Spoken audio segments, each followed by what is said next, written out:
Assalamualaikum warahmatullahi wabarakatuh. Waalaikumsalam warahmatullahi wabarakatuh. Gimana kabarnya hari ini? Alhamdulillah baik. Kita awali sebelum masuk ke perkuliahan kita hari ini. Monggo silakan berdoa lebih dahulu. Semoga apa yang kita lakukan hari ini bisa bermanfaat untuk kalian dan untuk kita semua. Silakan berdoa dan kita awali dengan bacaan Al-Fatihah. Silakan. Al-Fatihah.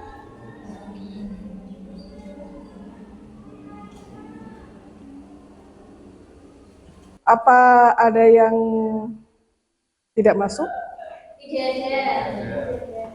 Sesuai, alhamdulillah sesuai dengan kesepakatan kita, apabila dalam mata kuliah saya sampai 1 semester ke depan, kita mempunyai kontrak perkuliahan yang harus ditaati oleh semua mahasiswa. Salah satunya adalah daftar kehadiran.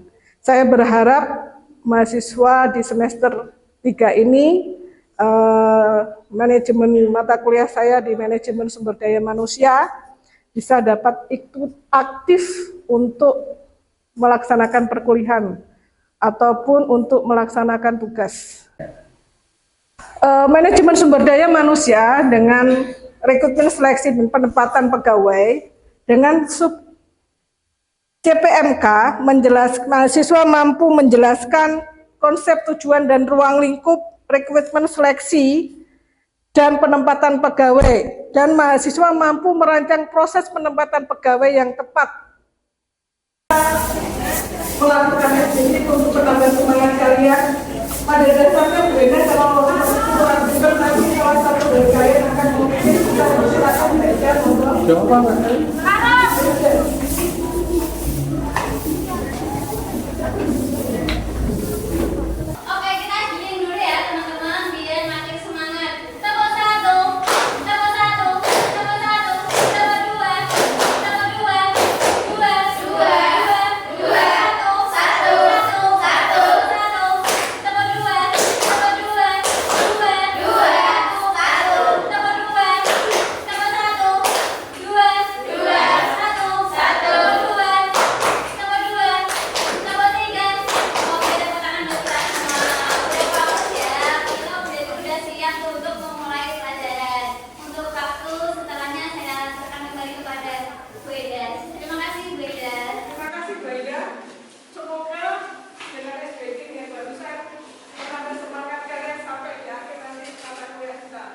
Sudah, kita masuk ke pembahasan kita hari ini, yaitu tentang rekrutmen seleksi dan penempatan pegawai. Pada pertemuan terakhir yang kita lakukan, itu adalah ada namanya perencanaan SDM.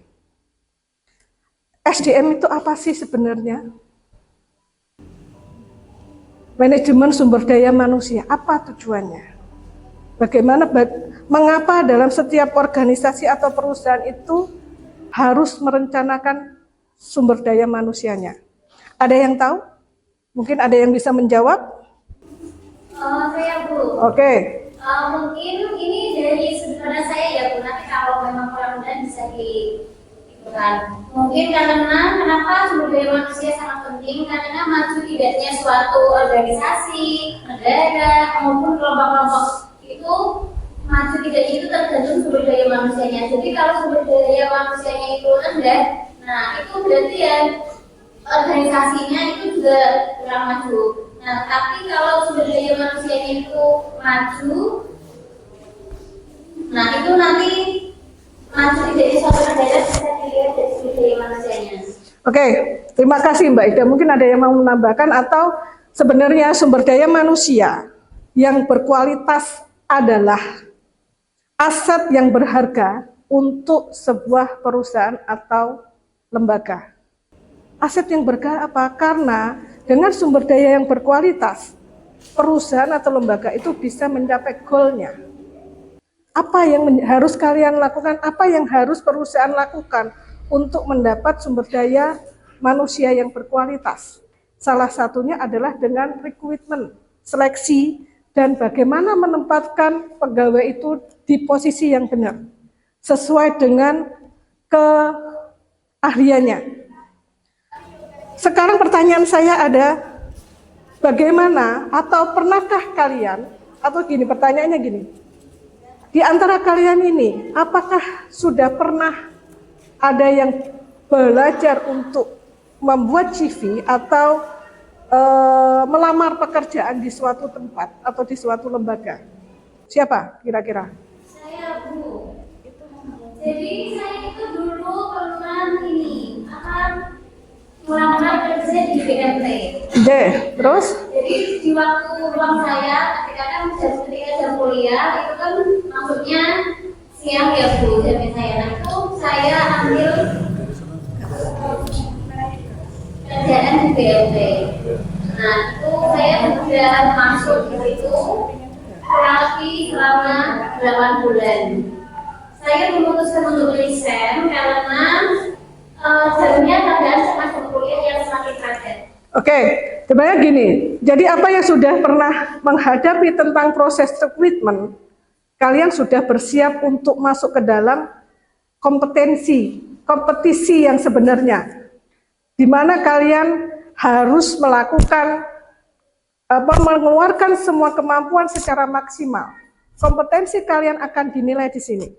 Rekrutmen seperti apa? Apakah waktu itu rekrutmen Mbak Hida menghadapi masalah ketidakadilan atau mungkin ketidaktransparannya dari tempat kerja? Pernah? Terima kasih Bu Hida. Jadi proses rekrutmennya waktu itu berjalan lancar dan adil.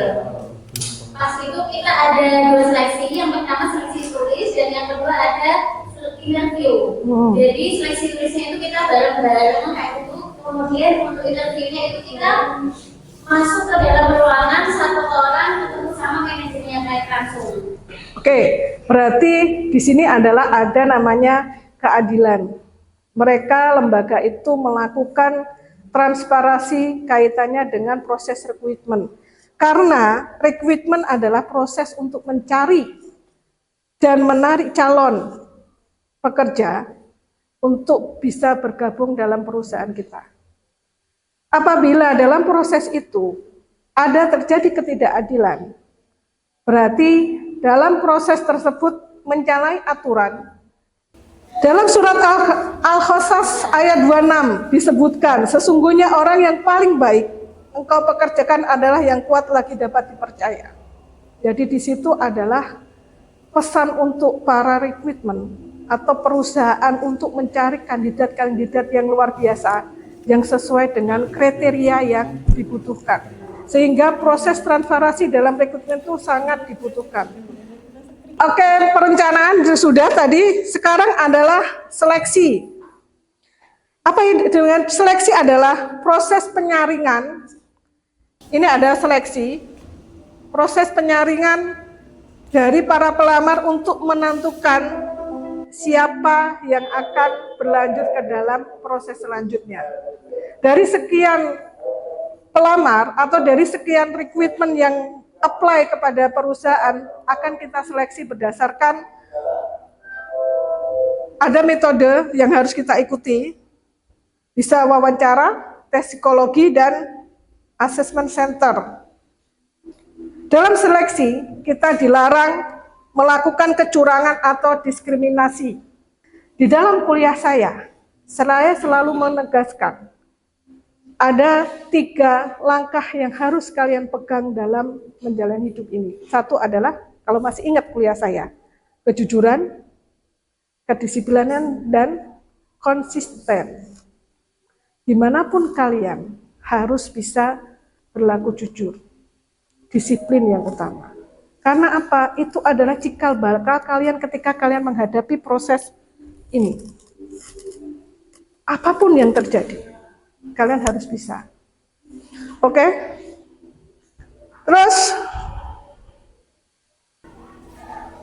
seandainya ini, kalau dalam proses seleksi ini, ada nepotisme. Tahu nepotisme apa?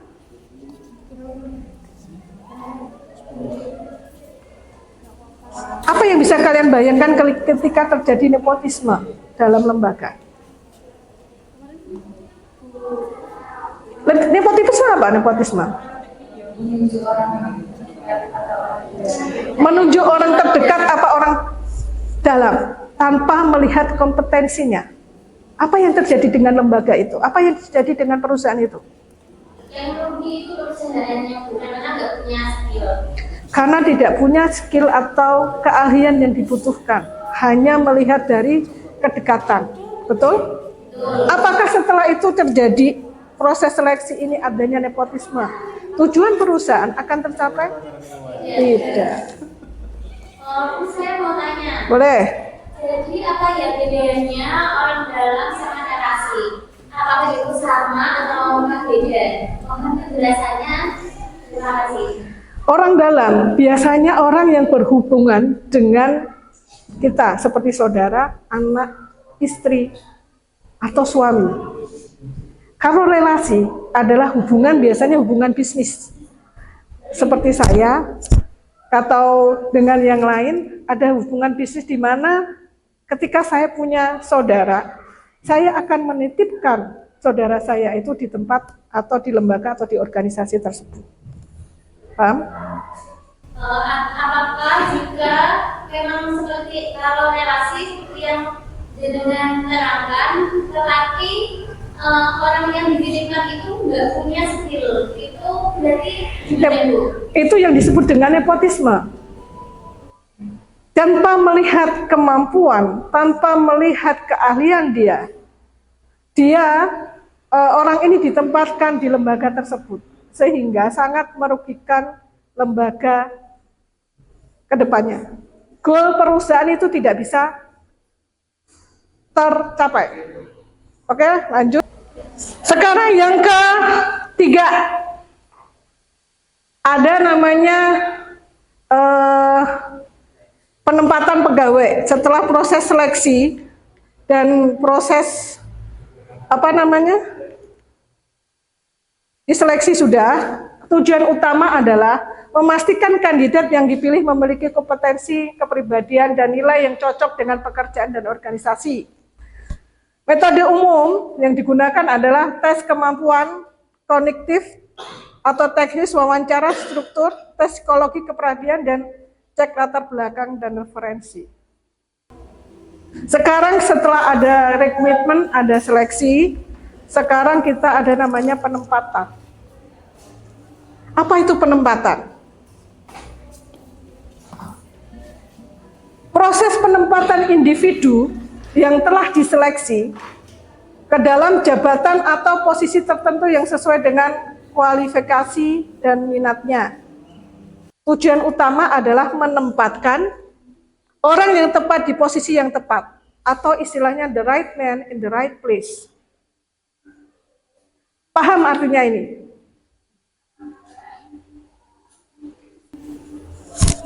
Jadi prinsip dari penempatan pegawai itu, seperti yang poin pertama itu tadi adalah ada kompetensi teknik, ada kesesuaian nilai individu, dan keseimbangan antar unit kerja. Jadi seseorang ditempatkan dalam sebuah organisasi dan jabatannya harus menyesuaikan apa dan bagaimana orang itu mampu di bidangnya. The right man in the right place. Orang yang tepat di posisi yang tepat. Kita contohkan, seandainya Mas Yudis ini seorang ahli IT, tetapi karena suatu hal, Mas Yudis ini ditempatkan di bagian keuangan. Kira-kira apa yang terjadi? Tidak sesuai dengan kemampuannya. Terus dampak pekerjaannya gimana? Tujuan yang diinginkan oleh perusahaannya itu tidak tercapai karena orang yang direkrut itu tidak memiliki skill yang diinginkan. Mantap. Aplaus buat Mbak Hida dong. Itu yang saya harapkan dalam mata kuliah saya. Jadi terjadi interaksi, bukan hanya dari saya, tetapi kalian memahami apa yang menjadi capaian kita hari ini, apa yang menjadi tujuan kita hari ini. Oke? Sebelum saya akhiri mata kuliah hari ini, kira-kira mahasiswa mampu mendeskripsikan tidak tentang mata kuliah saya hari ini? Mbak Ida? Baik, terima kasih. Kalau dari saya, kalau SDM itu adalah suatu aset yang sangat penting yang harus dimiliki oleh perusahaan. Jadi ketika kita mau merekrut seseorang itu harus melihat latar belakangnya, Jadi kalau di era sekarang itu kan kita yang paling penting itu kan katanya jejak digital ya. Nah, maka dari itu kan kita perlu personal brandingnya itu selain lewat offline juga lewat online, karena beberapa perusahaan itu melihat kita yang paling mudah dijangkau itu ya dari jejak digital. Mungkin begitu. Oke, terima kasih Mbak Ida. Jadi jangan lupa online dan offline-nya branding sebagai seseorang menjadi calon pegawai atau menjadi kandidat yang kompetensi. Jangan lupa membranding diri kita menjadi seseorang yang mampu berkompetitor dengan orang lain. Bagaimana, sanggup kira-kira?